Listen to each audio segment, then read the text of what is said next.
Assalamualaikum warahmatullahi wabarakatuh. Baik, bersama saya Bila Narisaki. Saya mahasiswa semester 2 Teknologi Rekayasa Elektronika, jurusan Teknologi Informasi dari Politeknik Negeri Lampung. Baik, langsung saja saya di sini akan membahas tentang bahasa C++. Apa itu bahasa C++? C++ adalah bahasa pemrograman tingkat menengah, middle level language. Artinya, ia memiliki fitur bahasa tingkat tinggi yang mudah dibaca manusia, tapi tetap punya kemampuan bahasa tingkat rendah untuk mengontrol perangkat keras hardware secara langsung. Lalu ada beberapa karakteristik utamanya. Yang pertama yaitu ada case sensitif. Contohnya huruf besar dan kecil dianggap berbeda. Contoh lampu tidak sama dengan lampu karena berbeda hurufnya. Yang kedua, object oriented memungkinkan kita membuat objek yang mempresentasikan komponen nyata seperti sensor atau motor. Kayak library, punya banyak fungsi, siap pakai untuk perhitungan matematika hingga komunikasi data. Mengapa sih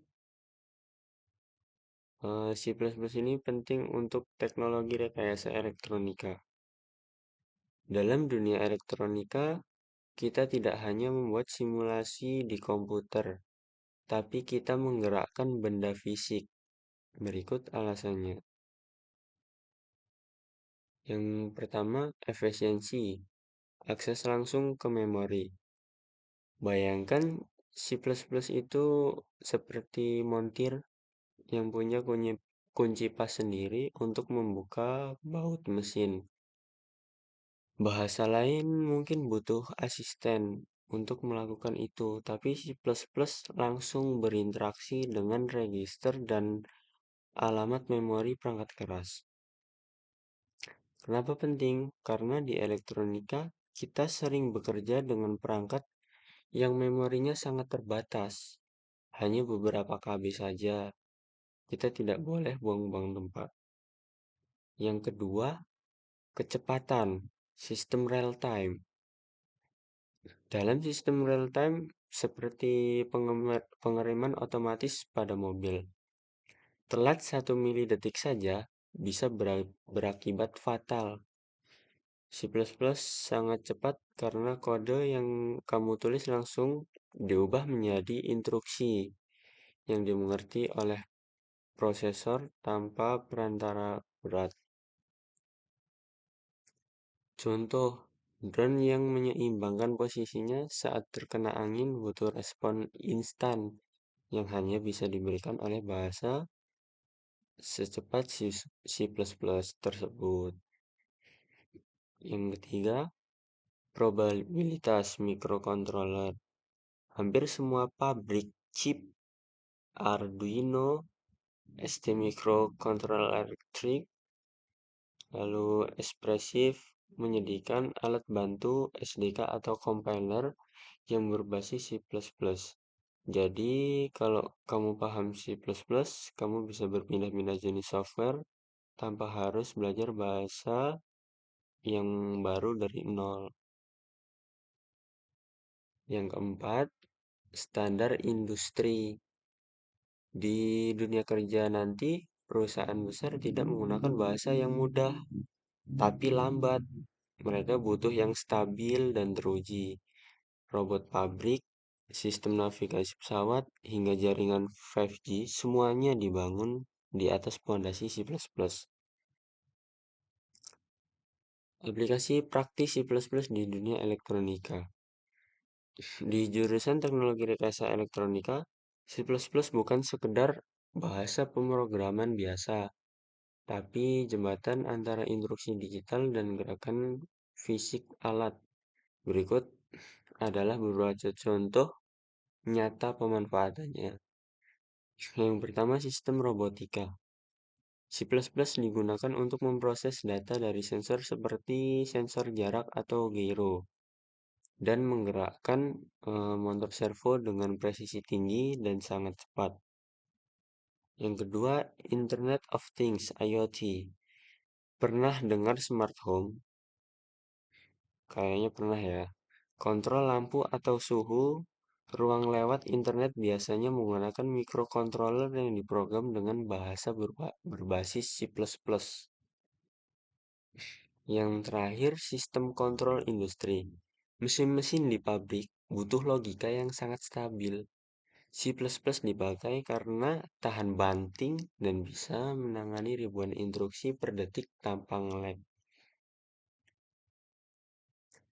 Perangkat lunak pengembangan, Development Tools, IDE, Integrated Development Environment, tempat kerja digital yang menggabungkan editor teks, alat bantu ketik, dan tombol eksekusi dalam suatu aplikasi. Jadi, ada dua aplikasi yang dapat dipakai untuk menjalankan bahasa C++. Yang pertama yaitu Dev C++, yang mana kesimpulannya itu isi praktis dan ringan. Karakter paket lengkap siap pakai. Keunggulannya sangat ringan dan sudah menyertakan compiler di dalamnya. Begitu selesai install, kamu bisa langsung menulis dan menjalankan kode tanpa pengaturan tambahan. Sangat ideal lah untuk kamu yang baru pertama kali menyentuh logika pemrograman. Yang kedua ada VS Code. Kesimpulannya si modern dan fleksibel. Karakteristik editor teks canggih yang bisa dipasang berbagai alat tambahan. Keunggulannya tampilannya modern dan fiturnya sangat luas. Namun ia butuh pemasangan ekstensi C atau C++ serta compiler eksternal secara manual. Cocok untuk proyek yang lebih kompleks dan jangka panjang. Dan yang terakhir di sini ada link aplikasi untuk mendownload Dev C++-nya. Saya akan memberikan tutorial mendownloadnya untuk Dev C++-nya. Pertama, kita salin linknya, lalu kita search. Nah, kita bisa buka di SourceForge untuk mendownload software Dev C++-nya untuk menjalankan bahasa C++. Di sini ada keterangan unduh. Kita klik unduh.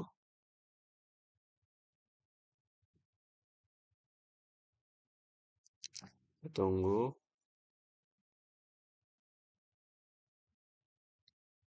Ini agak nge-lag nih, teman-teman. Karena jaringannya cukup rendah.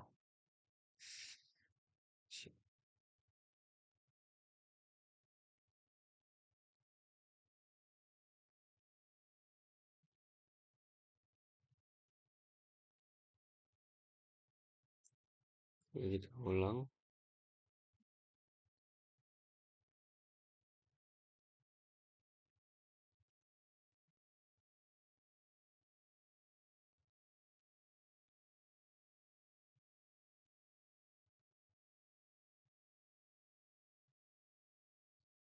Oh, ini terima kasih telah mengunduh Dev C++.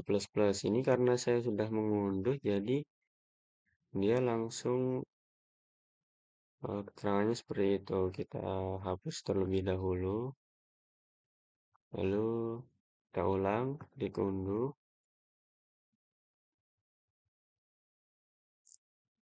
Harusnya bisa ya.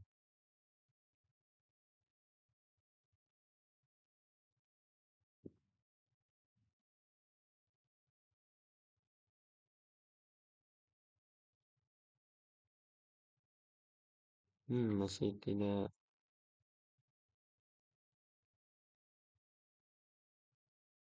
Pokoknya teman-teman Nanti saat di halaman ini klik unduh,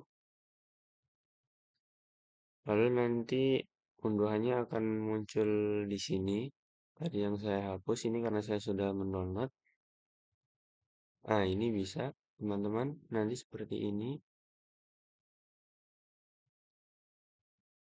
Tunggu sampai selesai unduhannya.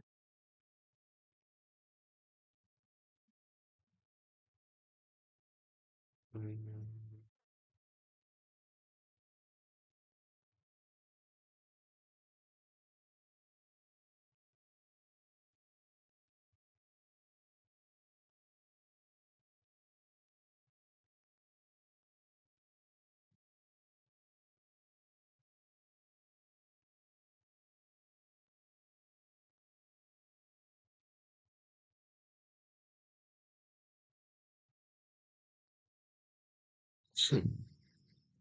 Enggak lama ya, teman-teman, karena kualitas jaringannya standar.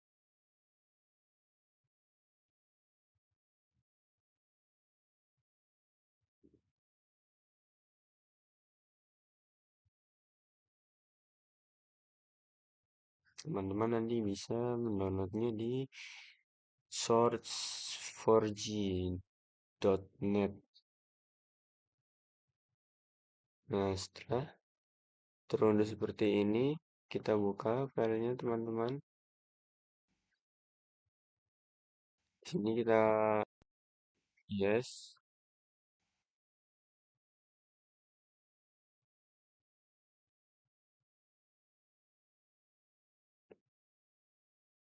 kita menggunakan language atau bahasa Inggris saja default. Lalu I agree, next. Di sini kita pilih penyimpanan. Saya pilih di sini default saja. Terserah teman-teman bisa memilih tempat menyimpannya di mana saja. Tapi saya memilih default. Lalu install. Tunggu sampai ekstrak semua. Install.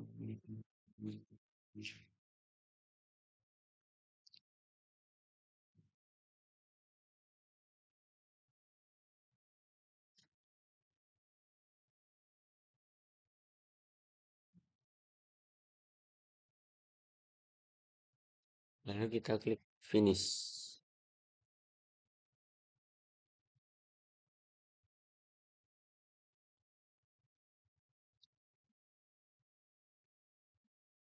Setelah itu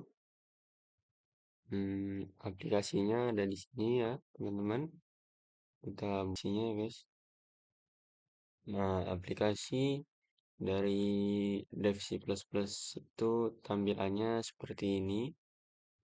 Jadi, sekian tutorial mendownload Dev C++ dan penjelasan sedikit tentang bahasa C++. Kurang lebihnya mohon maaf. Wassalamualaikum warahmatullahi wabarakatuh.